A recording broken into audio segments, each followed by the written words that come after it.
Welcome back.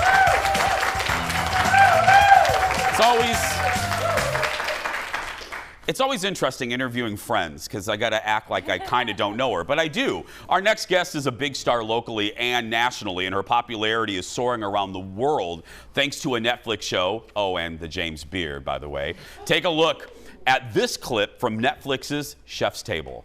When I decided to make pizza, I refused to stay in my lane. My food is loud and bold and spicy. I just played by my own game, sharing who I was through food. Chef's Table is a long-running series. This season is all about pizza.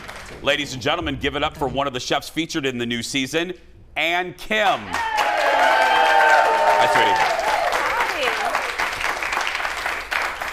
How did you get this? So what was that call like when he got this call? It actually wasn't a call. It wasn't? One of the executive producers direct messaged me on the gram, on Instagram. Did you think it was a joke? I thought it was a joke. A I thought it was spam, so I ignored it.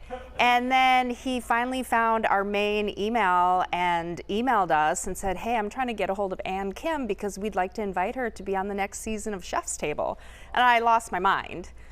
Yeah. And I was like, thank God he didn't, he tried in another way, because I thought, what the hell? Yeah. What is this? This is... No, executive producers, don't direct message you, but he's the sweetest individual. So it doesn't surprise me at all that he direct messaged me. He's not as sweet as my executive producer. Oh, yes. Yeah. I've been drinking already this morning. That's right. I know Ann.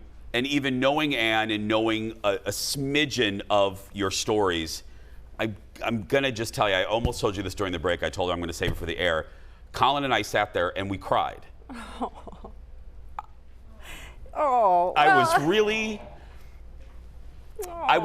really freaking proud of you. And that means a lot to me. We were sitting there kind of rooting you on. And Colin goes, we know how the story ends. Colin goes, we know she gets a restaurant or 4. We know how this, but you really opened up the aspect that we didn't know, I know, so the viewers didn't know, is about your parents. And was that hard for you? Yeah. Because, you were an actress, but you're also you're private and you keep things to yourself.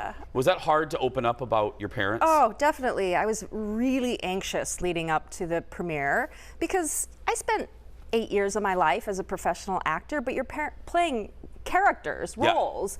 You're becoming something else. I've never in my life had to play myself. And I was really, really nervous about how I'd be received, because part of the reason why I didn't think that message to be invited onto Chef's Table was real was because I thought, well, I'm not chefy enough. I'm just a girl who decided to pursue her dream and make some pizza for a living. And I thought, how can this be interesting on something like Chef's Table? It's dramatic. And then they're so amazing how they get these stories out of you. And I didn't really know how the story was going to develop, but the part about my parents, and I think that's what has touched so many people, and also about how hard it is to be an immigrant and a first generation and trying to make your way in this country when you feel like an outsider at all times. And just my parents, I still haven't talked to them in person yet. I think they're overwhelmed, but my dad texted me yesterday and he said, how do you get Netflix? Because they watched the show at my sister and brother-in-law's house, and they want to get it because mom wants to watch it over and over again. And that's a good sign. Yes, it was, and you cry. I've had grown men message me saying that I thought I was just tuning into a pizza show and it was something else. I'm blubbering. I felt the exact same. And we should say, and I'm keeping it brief because I want you to watch it like I do, but when I referenced the thing about your parents, can you just briefly outline it for folks. Your parents weren't thrilled with some of your choices. That's putting it mildly. Most of my choices. Yes. Yeah. I mean, how are you supposed to react when you give up everything in your life to come to a country that you don't know? You leave family and friends behind. You don't speak the language. You have no money, mainly because they wanted their 2 daughters to be able to be open to possibilities besides the maybe 1 or 2 possibilities they had back in their homeland. And so to tell them that, A, you're going to be an actor. Not only that, 8 years later, when they're just slowly starting to get used to that, you tell them, I'm going to be a cook. So, you know, not quite the dream that they had for me. But honestly, I think they're proud now. And they really realized that, that I am them. That it's because of who they are and all the sacrifice and hard work and determination and grit that I am their daughter. And I realized too that they didn't do this to stop me and because they were trying to stop me from pursuing the things that I wanted. They were just trying to protect me because they love me. And I think, yeah, absolutely. And we have more with Ann, but I think to wrap this up, I think the reason you have grown men coming up to you that don't know you crying is because your story is universal. Because you know, for me, I'm not an immigrant. I've been very lucky. I'm a white dude who has been, you know, walked across great bridges that other people have built. But for me, when you were telling the story about the lunch and how, when Ann was in school, she brought a lunch that was very different and smelled different and looked, and you were ridiculed. It may not be a lunchbox story for people, but for me it was because I was gay and I was different. Yes. So everybody can look at your story and there's a commonality, there's a universal theme that I think people saw in you. And I think you hit the nail right on the head that it's not I think everyone could relate to it because it's not an immigrant story. We've all felt like outsiders. We all want to make our parents proud. We've all felt shame. We've all wanted to belong.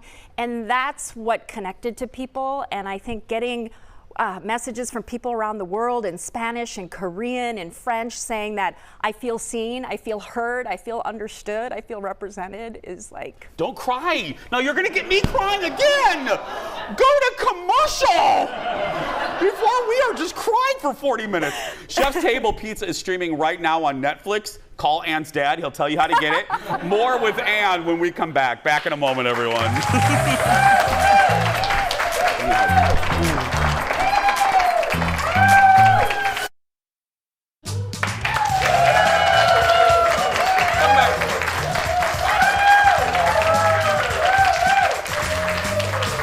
We're back with Chef Ann Kim, and we're talking, of course, pizza. Give it up for the pizza. One more thing, though, before we get to the pizza. Speaking of your dad, I will never look at soft serve at your restaurants the same way because your dad, you got it right, he loves soft serve. Yeah, he loved it. And one of the things, we never went out to eat. We had very little money, and they're like, why spend money when you can cook? But the one place that he used to take us on Sundays every once in a while was Old Country Buffet. And to McDonald's. The squat and gobble. Yeah, the squat, yes. Yeah. Or McDonald's, and the one dessert that he loved was the soft serve. So we have soft serve at Young Joni and at Pizzeria Lola because it's a reminder of my childhood and happy times. And it's really good soft serve too. Anyway, okay, so y'all at the fair, we talked about this a lot. March and Stephanie Hansen, the Stephanies talked about the pickle pizza at the fair. Well, no offense to Rick, I like you, Rick, but your pickle pizza has nothing on this one right here. What are we looking at, Amy? So last year when Chef's Table was filming, they asked me what my favorite Minnesota State Fair food was, and I said the perfect pickle, the perfect pickle stand. And so I decided to create a pizza that was in honor of all those flavors. How long does it take you, I never asked you this, with you and your team, how long typically, like this one, how long does it take to get this to your liking? Like the process of developing a pizza that will eventually go on the menu at Lola or whatever. My liking? Yeah. Forever, but Okay. we can't take that long. It depends. Some things just come right away. It's just all gels, and some things it needs a little bit of this and a little bit of that.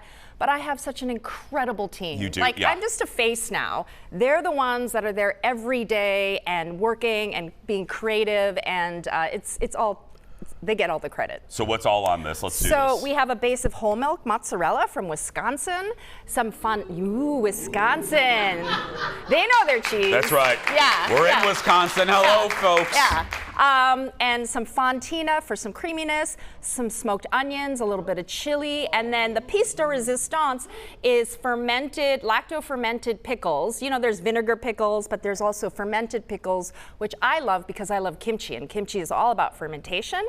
So we have fermented pickles, and then when it comes out of the oven, we drizzle it. Ooh, I heard some gasps. Yeah. We drizzle it with our special ranch sauce, and then Kendall just passed out.